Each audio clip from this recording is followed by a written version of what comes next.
Welcome! We're here to turn complex business strategies into frameworks you can actually use. And today, we're tackling the big one, outsourcing. Okay, let's just dive right in. Because outsourcing, it can feel like a massive gamble, right? For some companies, it's this brilliant path to efficiency, to getting skills you don't have in-house. But if you get it wrong, it can turn into a costly, tangled-up mess that is incredibly hard to fix. So what's the difference between a huge win and a total disaster? Well, it's not luck. The secret is following a structured, four-phase journey. You really need to think of this life cycle as your strategic roadmap, the thing that guides you from that first what-if idea all the way to a successful, long-term partnership. So here's how we're going to break it down. We're going to walk through this whole process, starting with the big picture, then diving into each phase. Architect, engage, operate, and finally, regenerate. Think of it like building a house. You start with the blueprint, hire the right builder, manage the construction, and then decide if you want to renovate down the road. So let's start with that high-level view, the roadmap itself, the outsourcing lifecycle. All right, phase one, architect. This is all about creating the blueprint for your deal. And the first big question you have to answer is, what kind of structure do you actually need? One popular option is the sole-supplier model. It's simple. You hire one company to do everything. The big plus here? You have one throat to choke, right? A single point of accountability. But here's the catch. No single company is the absolute best at everything, so you might see quality dip in some areas. Or you could go with a best-of-breed model. In this scenario, you basically become the general contractor. You pick and choose different specialized suppliers for different jobs. This gets you top-notch expertise everywhere for sure, but it also means you're the one stuck in the middle, managing all of them and making sure they all play nicely together. Now the panel model. This one is all about keeping things competitive. You create a pre-approved list of partners, and whenever a new project comes up, they bid for the work. This is fantastic for things like application development, where your needs are constantly changing from one project to the next. And finally, you've got the prime-contractor model. This is kind of a hybrid. You hire one main contractor who's responsible for the whole shebang, but they turn around and manage a whole network of specialized subcontractors. So you get that single point of contact, but you still tap into all that great niche expertise.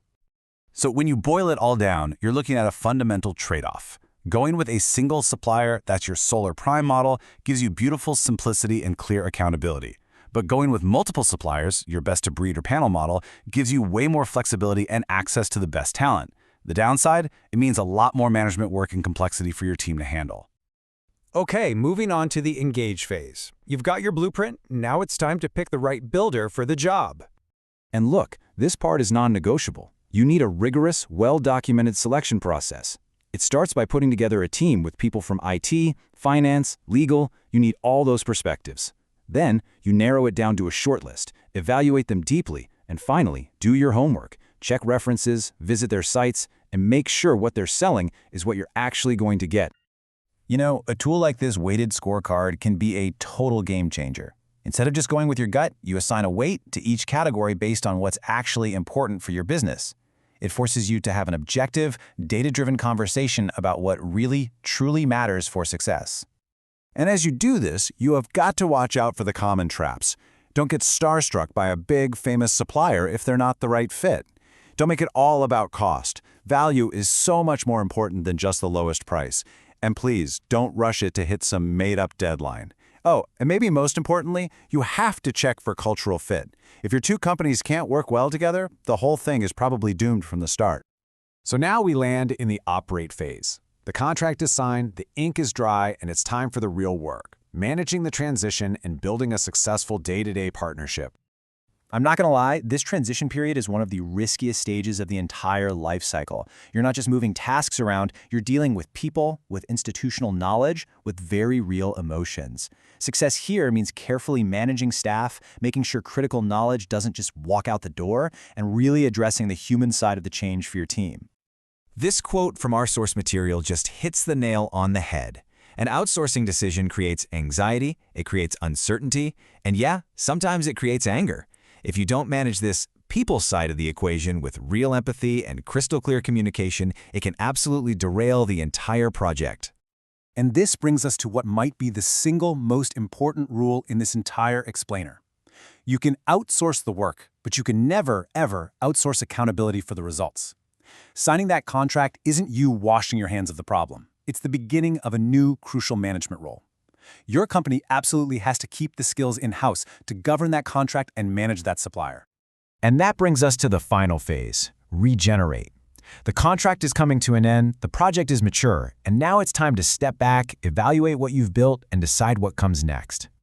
This phase is all about looking back so you can plan forward intelligently. You have to measure the results against the goals you set way back at the beginning. You need to capture all those hard-won lessons, the good, the bad, and the ugly.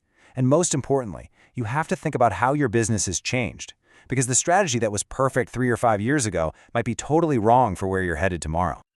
And really, this is the final question that this entire life cycle is built to answer. By constantly moving through this cycle, architect, engage, operate, and regenerate, you're making sure your outsourcing strategy is a dynamic asset that's ready for the future, not some static liability that's stuck solving the problems of the past.